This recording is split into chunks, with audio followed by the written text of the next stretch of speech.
Fomos para o intervalo ainda devendo um pouquinho dessa ampliação do que Freud deixou em termos de evolução da teoria psicanalítica. Falávamos aqui, eu tinha perguntado para o Miguel, vou perguntar para o Eduardo, a questão Jung, por exemplo, já é uma variante?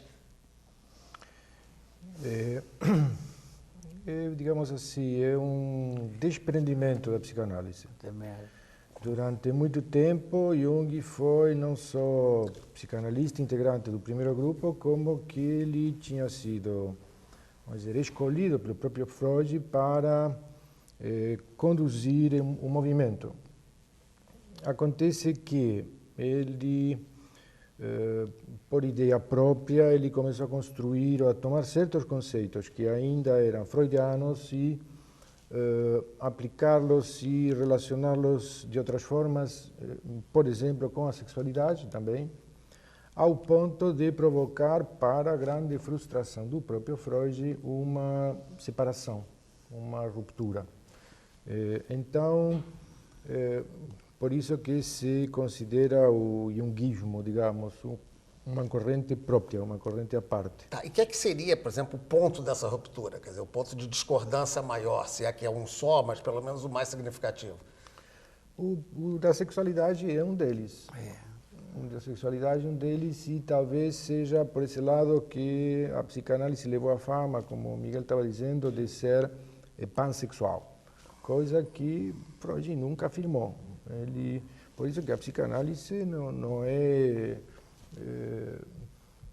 genital, né? A sexualidade da psicanálise não é a sexualidade como se considera do ponto de vista médico, do ponto de vista vulgar. Certo. Shebab, como é que a gente pode, a partir daí, caracterizar isso? Quer dizer, não seria psicanálise, eu vi pela sua reação, você concordando ali com o Eduardo, não seria essa tendência, já não seria considerado por vocês uma psicanálise? Isso aí, querendo evitar os pontos fundamentais de conflito, que são os que acionam a intervenção do recalcamento, da repressão e, portanto, a formação de sintomas. Tá, quer dizer, no caso isso, quer dizer, mas o método em si é semelhante, quer dizer, o método paciente-terapeuta ou não? Eu acho que é muito diferente. Também varia? Eu acho que é muito diferente porque o junguiano, ele tem primeiro que converter o paciente à teoria junguiana. Bem, mas de qualquer maneira não há que acreditar, eu perguntaria isso para o Berman. Joel, não há que acreditar no processo, quer dizer, afinal de contas, o que se diz, né, é que o paciente é que tem que se curar, o paciente é que tem que procurar os seus caminhos. Então não há que se ter convicção para que a coisa possa funcionar? Você está Com a convicção do paciente em relação à terapia, ao método. Você está falando né? em Porque relação... o Shebab dizia agora que ele tem que se converter, digamos, à teoria de Jung. No caso, mesmo a psicanálise tradicional, não há também que ter uma aceitação do paciente?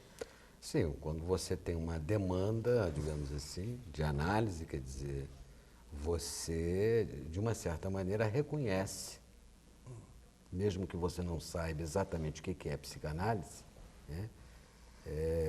Não conhece como um especialista, né? Você acredita que a psicanálise tem respostas para o tipo de sofrimento que você está vivendo. Quer dizer, quando você vai a um psicanalista, não vai a um médico, por exemplo, em função de algum mal-estar psíquico que você tenha, você está depositando um saber na psicanálise, que é aquilo, por exemplo, que o Lacan chama uma suposição de saber. Você acredita que aquele saber exista, né?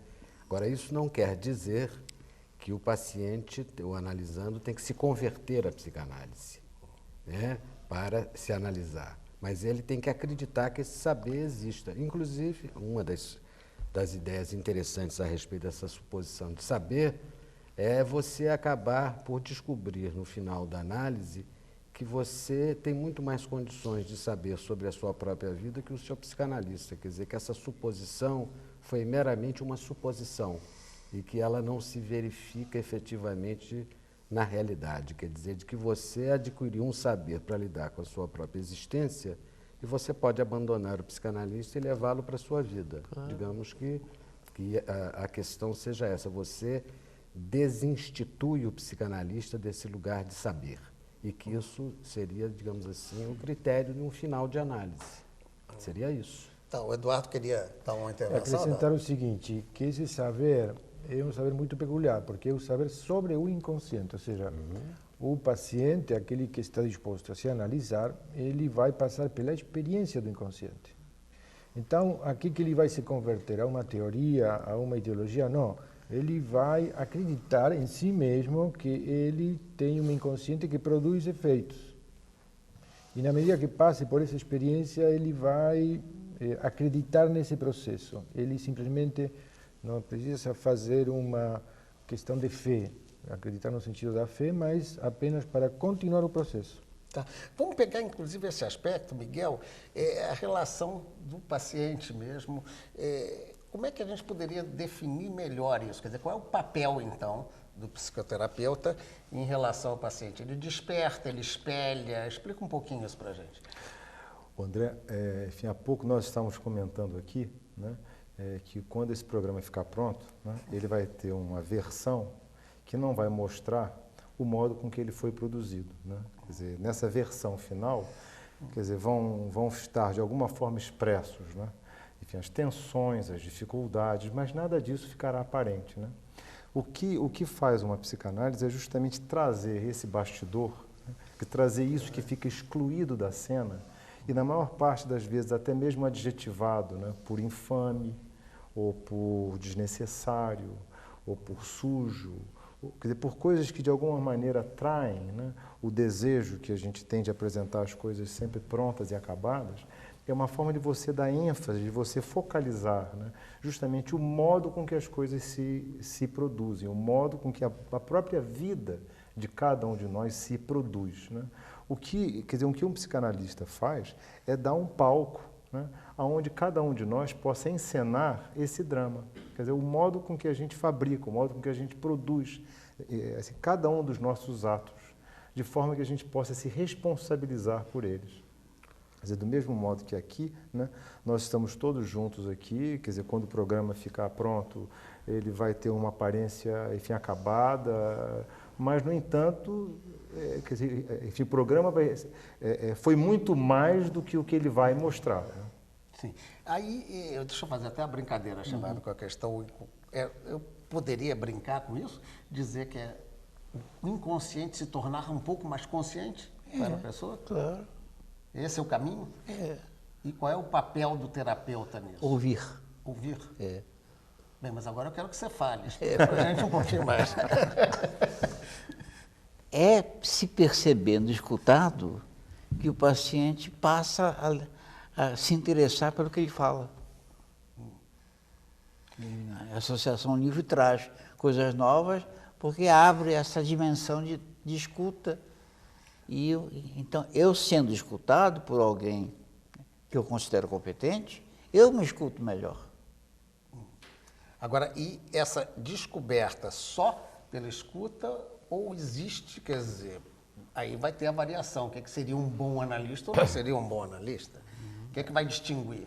Poderia ser qualquer um. Dizem até, às vezes brincam, puxa, mas o macumbeiro, se você for despejar suas agruras para um cara ao lado, ele está fazendo um processo desse. O que diferencia, na verdade, essa função técnica do psicoterapeuta?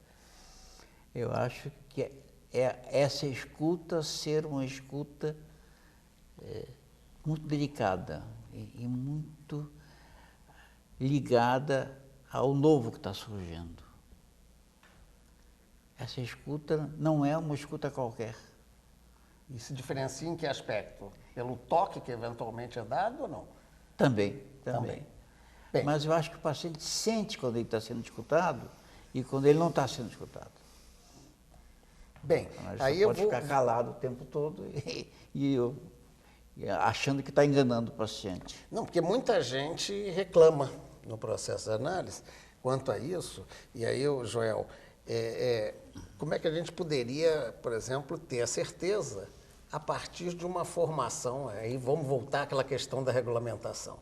Né? Você confia no outro. É por uma indicação, porque, em princípio, o que faz uma pessoa ter essa capacidade de exercer essa função? de ser um psicoterapeuta? Porque existe o psiquiatra, né, que seria aquele formado em medicina que se dedicou a isso, mas um psicólogo também, ou qualquer pessoa, como seria isso?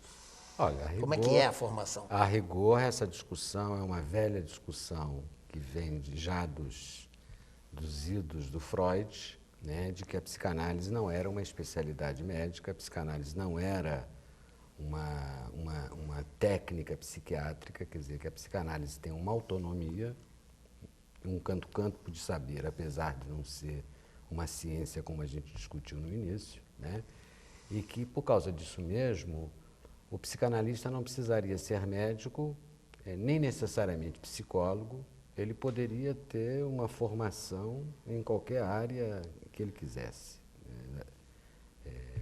Então, nessa medida,